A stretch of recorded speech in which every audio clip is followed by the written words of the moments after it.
And welcome back to Red Card. I'm your host, Anthony Totera. As I said, stay tuned. A little bit later on, we'll have Scott French from the Los Angeles area on and Joseph D. Polito, guys that have been around the game, and they know about the first days of MLS and the level of play. But a guy right now who I love talking to, I consider him the professor, and many young people all over North America owe him a big, big thank you for paving the way for guys like me and others.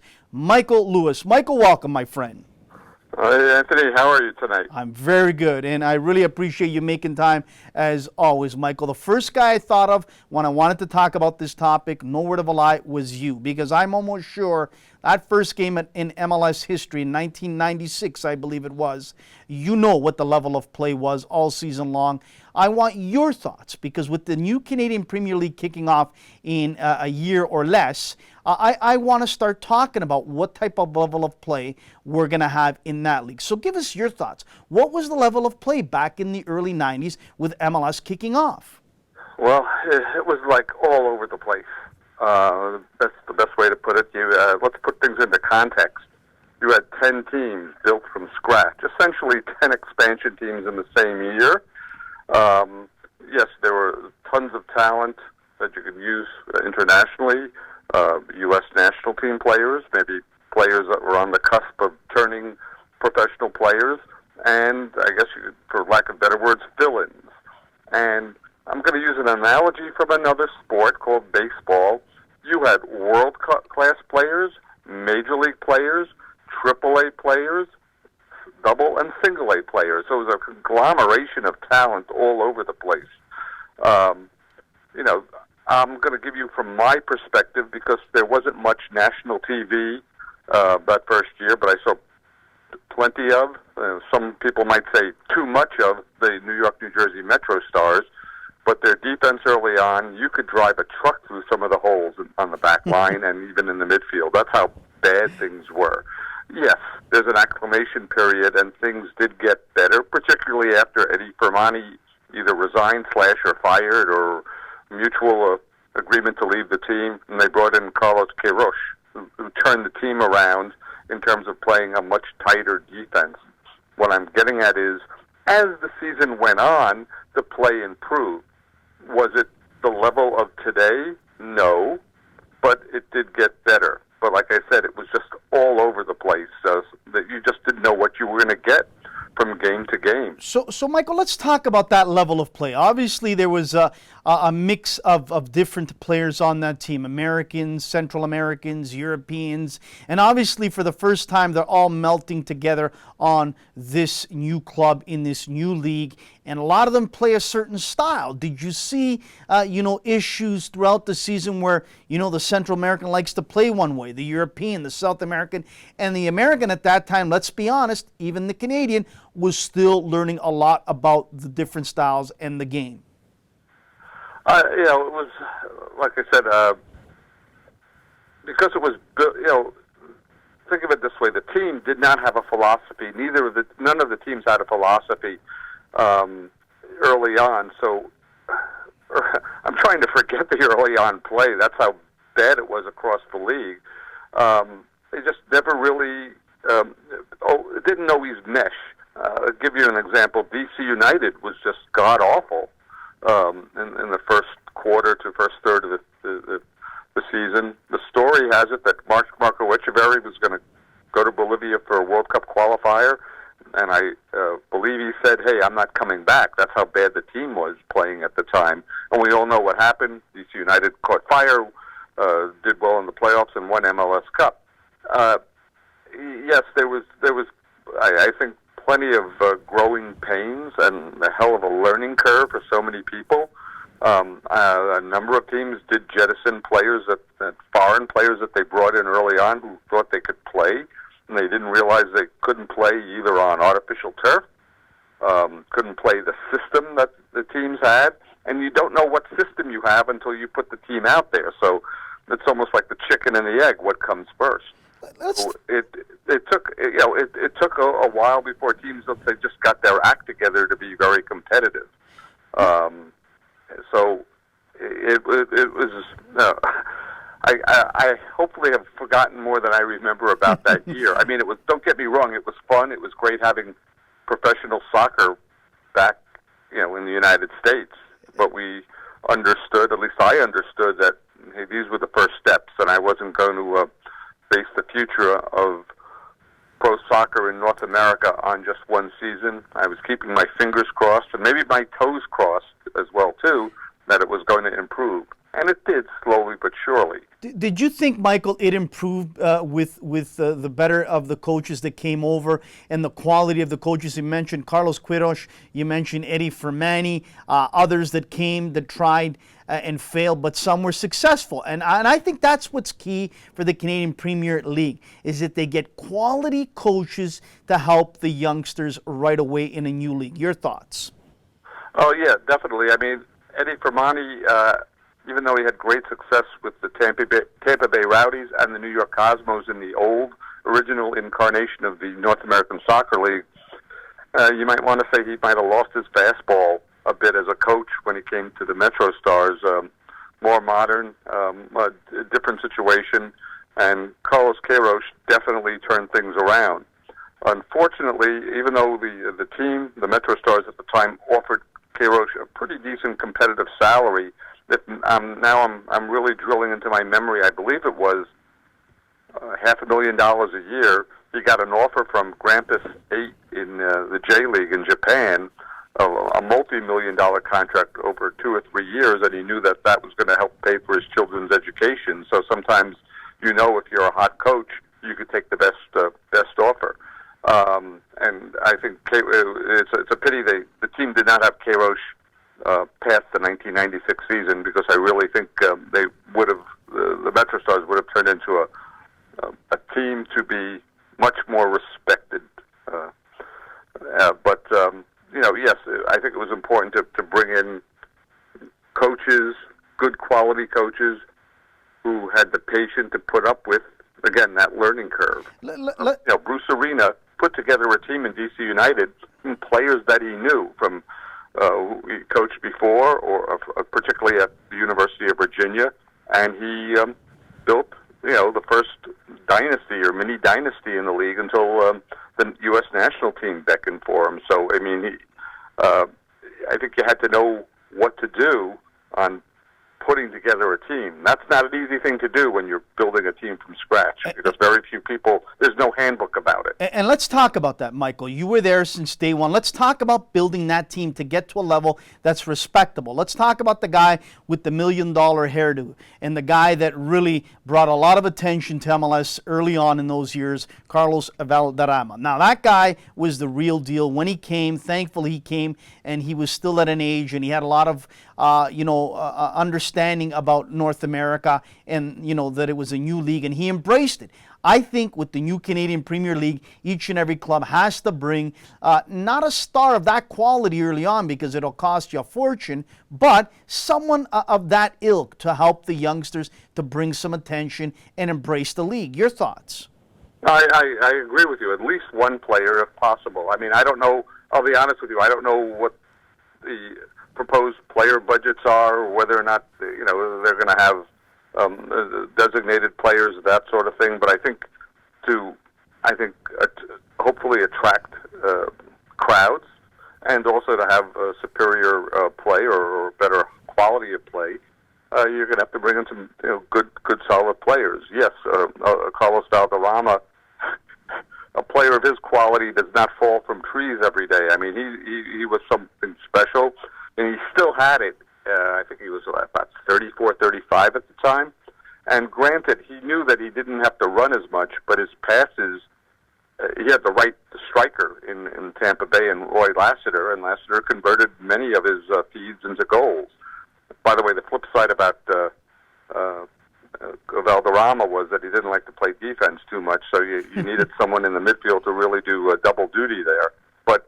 But if he could create enough goals early on, you wouldn't have to worry about playing defense perhaps as much in dire situations, because you had the lead.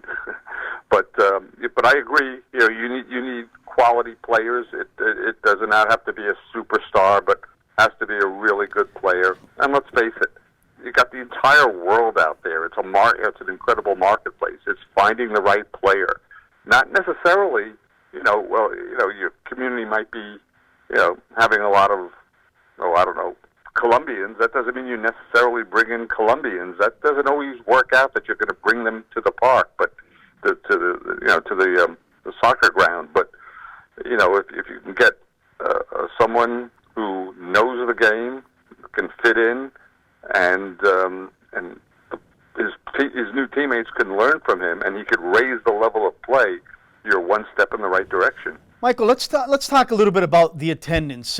Back then, I've got the stats here in front of me. Obviously, LA Galaxy and the New York, New Jersey Metro Stars, the two biggest, metros cities in the league at that time, attracted LA 28,000 and change, New York, New Jersey 23 and change. But then you look right at the bottom, and you look at Colorado 10,002, Tampa Bay 11,6, and Kansas City 12,8.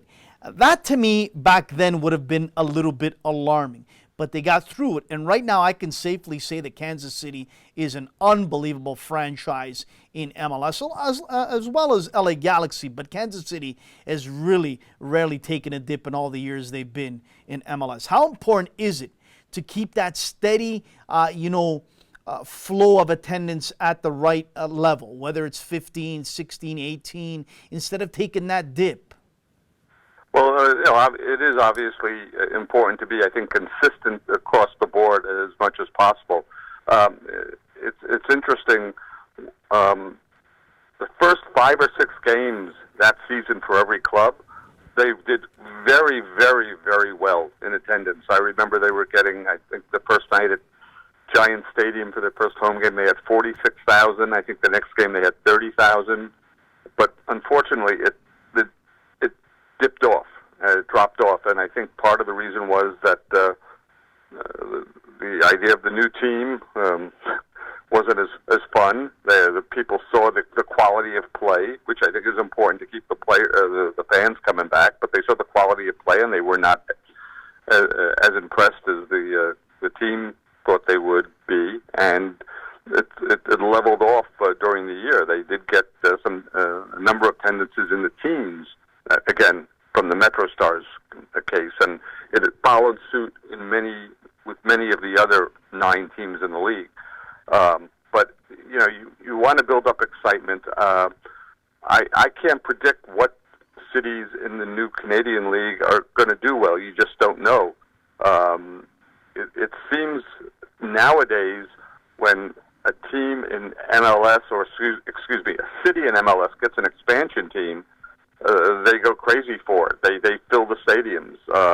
We see it, for example, this year with Atlanta at Bobby Dowd Stadium with 40,000 plus crowds. A number of years ago, when the Seattle Sounders came into the league, they started the city of Seattle started a love affair with the Sounders, and they really haven't dropped below 40,000 a game. So who knows what's going to happen in these other cities where if they get off on the right foot, and there are many ways to describe success. For me, when you're starting a league, I think it's important for the home team to win a lot, because in the long run, you want to bring the fans back to the stadium. I'm not saying road losses are acceptable, but you'd rather win at home than win on the road. You could watch all these road games on TV, but that doesn't necessarily bring in money directly to the team. So it's important to have a winning record at home. Absolutely. Listen, I got to give a lot of credit, Michael, to Commissioner Don Garber. Look, I don't see eye to eye with him on a lot of issues, but what he's done well is he has made sure that this league, for many, many years now, has been for the American player, the American coach, the administrator, on, and has been very smart in strategically placing new franchises, like you mentioned, Seattle, Portland, Orlando has been huge, massive success there. Atlanta, unbelievable success. And I also believe that the new LAFC will be a smashing success as well. So well done to him in doing that. The 3 Canadian cities, they speak for themselves. I mean, it's smart what he did by coming up here to Toronto, Montreal, and then Vancouver. Look at the success they had. I mean, this is fantastic. But let's not forget, someone tweeted at me last night, Michael, I don't know if this is true or not, but I believe that it is. And you can tell me that back in 2001, people forget, this was tweeted by Sean Clark, that MLS folded briefly in 2001 before being revived a few days later. Is that true, Michael? And if it is, wow, how come? It came very, well, from my information at the time, it came very, very close to folding. I remember the night I found out that, well, first of all, they were considering, well, they were going to get rid of, you know, Fort Lauderdale, or the Miami Fusion, excuse me, and they were coming up a successful season. San Jose was in shaky territory as well too, and I said, "You got to be kidding me! That's one of the best teams in the league on the field." And then it was Tampa Bay, and I was. I usually don't do this, but one of the few times, I think it might have been the first time, I was arguing with my source about. I said, "This can't be happening," but my source was spot on. I ran the story, but I was just so blown away that the league was going to lose 2 franchises, and it was mind blowing because I just thought that was the death knell of the league. Now, according to my information at the time, I'm not certain the league did go under. Maybe he had some other information, but it was in really sad shape. I think one of the possibilities was to pull the plug, but they decided to just jettison 2 teams. But it was still scary times.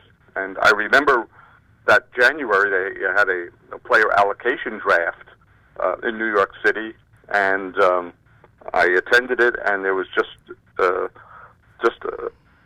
sad funereal atmosphere there. You know what I mean? Because usually drafts are supposed to be fun. You know, young kids out of college are getting drafted by teams. Here you're giving up a dead team, and it was one of the most bizarre and surreal drafts I've ever been at.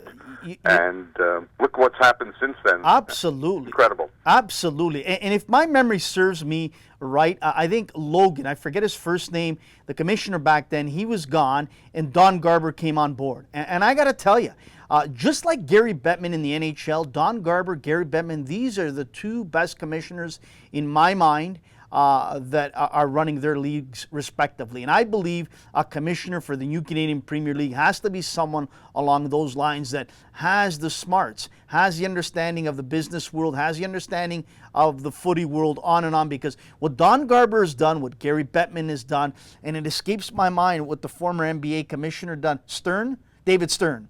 Unbelievable. These are guys that will go down in history as unbelievable commissioners for their league and what they've done. How important is it to get someone on the ilk of a Don Garber to run the new Canadian Premier League?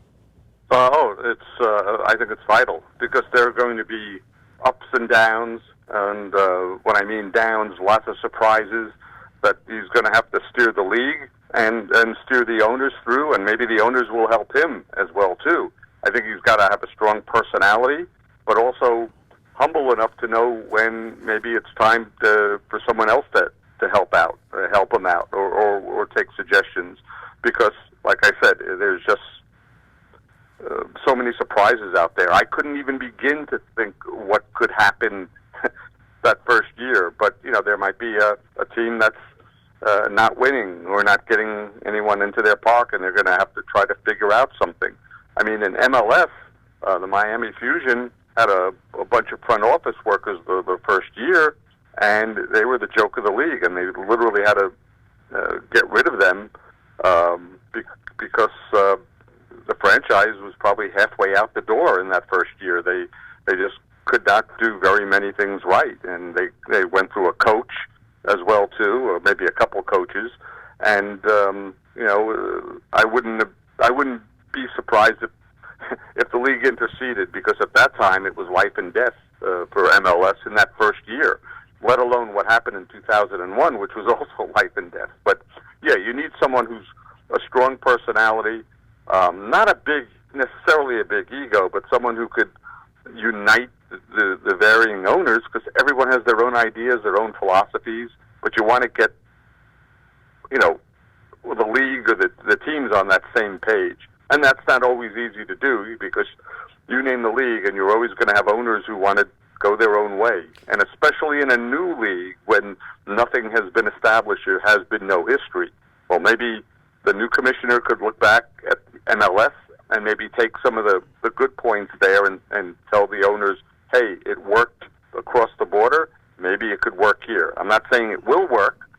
This is me now talking. I'm not saying it will work, but there's a lot to be said about learning from others, the mistakes, and the high points, too. Michael, we got 1 minute left, and two things that really bothered me since day one when MLS kicked off that I've been following ever since day one. And I got to be honest with you, Michael, and I'm sure you've experienced this. Since day one that MLS kicked off, I have been ridiculed, mocked, laughed at for following this league. But I enjoy it. I enjoy it thoroughly. And I love watching MLS Cup finals, playoffs. They're getting better and better. But I'm going to love and enjoy the new Canadian Premier League. But what I didn't enjoy back in the early days were the football lines in different facilities that the teams played. I mean, it almost, I got turned off watching Real Salt Lake play, if I'm not mistaken, back in those days, play with football lines. That was one. The other thing that really left a sour taste in my mouth, Michael, was playing in the Rose Bowl when you knew you couldn't even fit a quarter of the people in there, in Giant Stadium.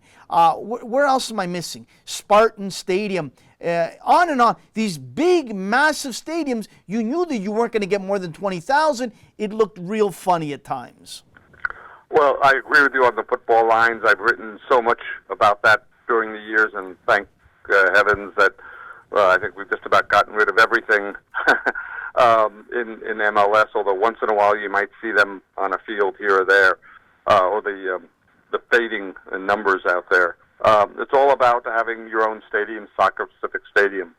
When you're in a big stadium, whether it's 50, 60,000, and you're not filling it up, the atmosphere is dampened, and it kills the atmosphere. And to me, there's nothing like, this is just for me as a writer now, I'm not a fan, I'm rooting for a story, but if I'm in a stadium where the fans, you could feel the electricity and the tension, it's going to affect me viewing the game in a positive way, because I'm feeling, hey, if they're into it, this has got to be a special game. At least psychologically it does. And there's nothing like having a full stadium with fans rooting for one team. I mean, just take a look at what happened in MLS Cup. Maybe the wrong team won, according to the citizens of Toronto and Canada, but and it was a very cold night as well too. But the atmosphere there was electric, and to me, that makes half the game, if not more. Absolutely. Michael, thank you so much for going in depth on the early days, the level of play, all the things in regards to MLS. And as I said, it's real important that our listeners out there get an understanding of the level of play and all that other information we discussed. And you're the guy that would know it all, because you were there, you went through it, you lived through all the ups and downs in MLS, and now you can smile and sit back and say, wow. Orlando, Atlanta packing them in, Montreal and Toronto with the Derby. It's good times for MLS, and it's good times having you on, my friend, again. Thank you so much, Michael. Enjoy the rest of your evening, and thanks again for making time. You're welcome, and thanks for letting me drill into my memory. There are some things I had forgotten. Appreciate it. That is the Professor, Michael Lewis. I love having this guy on. He's just a breath of fresh air, a Webster's Encyclopedia. You young people don't know what that is, but me and Michael know what that is. He knows it all. He understands it. He's lived it, and he's breathed it. So great having Michael Lewis on. That is the first of three guests joining us to talk about the level of play. After this commercial break, Scott French from the Los Angeles area will talk to him about the same level of play, all the other things in regards to MLS in that first year. Stay tuned right here on Red Card. That's it. Just take it nice and slow.